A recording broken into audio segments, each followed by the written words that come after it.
So what is depression? It is not an illness, so far as we know. All we really have is a set of symptoms. See the Diagnostic and Statistical Manual, DSM, to make this clear. It is a bulleted checklist. Check off 5 or more, and that's your diagnosis. And it may be an arbitrary list. What we call depression may, like a fever or a skin rash, have a variety of different underlying causes. Or it may be that one cause is between both the symptom we call depression, or rather the symptom list we call depression, and another currently unassociated symptom list, anxiety disorder, or narcissistic personality disorder, or autism, or something else, or all of them. In fact, I submit that this is certainly the case. Depression can have a variety of causes, and it shares the same causes with other currently unrelated mental illnesses. I think we can, however, talk about an essence of depression. It is not sorrow. The current label is misleading. If you scan the official list of symptoms, it is not hard to guess. Depressed mood, diminished interest in activities, loss of energy, lack of movement, indecisiveness. Bingo. The essence of depression is a lack of direction or meaning. One has lost one's sense of purpose. One just can't get that motor in gear. Or, think of it this way, you're in a kind of maze of thoughts and can't find the exit. This tends to cause low spirits, not vice versa. The low spirits don't cause the directionlessness. The directionlessness causes the low spirits or depression. So low spirits is not the key factor here. Cheering you up is not the issue, and it's not going to work. You have to find direction. You can actually see this happening to entire cultures historically. Jung observed it in Africa and called it loss of soul, or rather they called it loss of soul, the people he spoke to in Africa. Back in the 19th century, when first contact with isolated cultures was still often fairly recent, Darwin puzzled over this.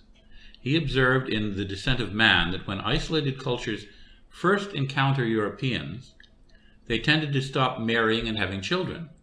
They tended to stop working, whatever their work had been, and become deeply involved with alcohol or drugs. Haven't we seen this? Their tightly integrated worldview had been shattered by this intrusion of something vastly alien. They no longer understood the point of anything. I've seen a similar reaction on a smaller scale among expatriates on integrating with an unfamiliar culture. It's a familiar scene. They retreat to their rooms or to expat bars and alcohol. Some even begin to have fully delusional thoughts. And this is in my own experience. So the various symptoms we clump together as depression come from a feeling that nothing makes sense. We no longer know what to think. Losing one's sense of meaning can, in turn, have a variety of causes. It may be that some dramatic life experience, like going to war, so we see it in PTSD, or the arrival of aliens in some great ship, as we see with the hunter-gatherer cultures that have been isolated.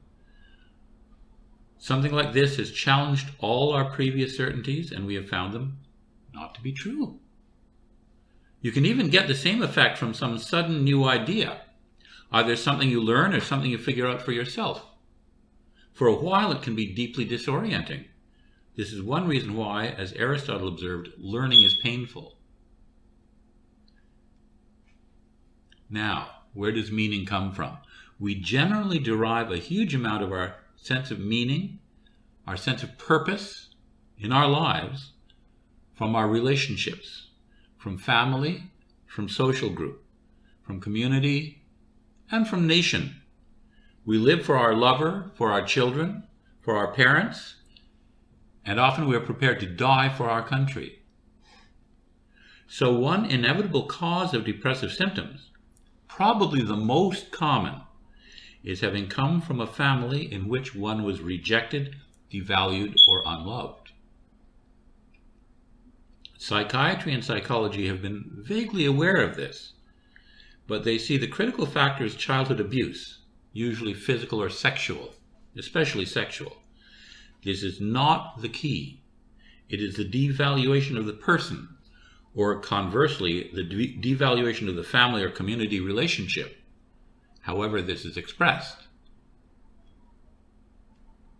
Sexual abuse is only one way, physical abuse is another. There are many others. This can explain another symptom labeled as depression in the DSM, a low sense of self-worth, low self-esteem. You get this most obviously from living with others for many years who tell you you are worthless, especially in childhood, when you're most impressionable. The same sorts of families or communities, the same sorts of families or communities also tend to systematically lack or overturn, more generally, any sense of values. Parents with their own values in good order do not reject or abuse their children. So this lack of values growing up may still be the most damaging thing, more damaging than the experience of oneself being rejected. If this is right, the cure is obvious. Pills aren't going to do it. Pills can't give you meaning. Many early psychiatrists themselves saw it and said it. Frankl, Maslow, Jung. The solution for depression is to somehow find new meaning and direction. Some find their new meaning and direction in psychology and psychotherapy. When it works, this is why it works. It gives them a believable life narrative. And this is why people today who have been psychologized tend to cling to their particular school with a fervor you would expect for religion. But psychology and psychiatry are not very strong vessels for meaning. They are not intended for it, they are new and untested, and they are critically limited in scope. It's a very narrow worldview. The classical place to find meaning is, of course, religion. The decline in organized religion in North America and Europe, not surprisingly, tracks exactly to a rise in depression and other psychiatric diagnoses. At the same time, people have tended to stop marrying, stop having children, have become more inclined to retreat into drug use. Isn't that the opioid epidemic we're seeing now? This is not a coincidence.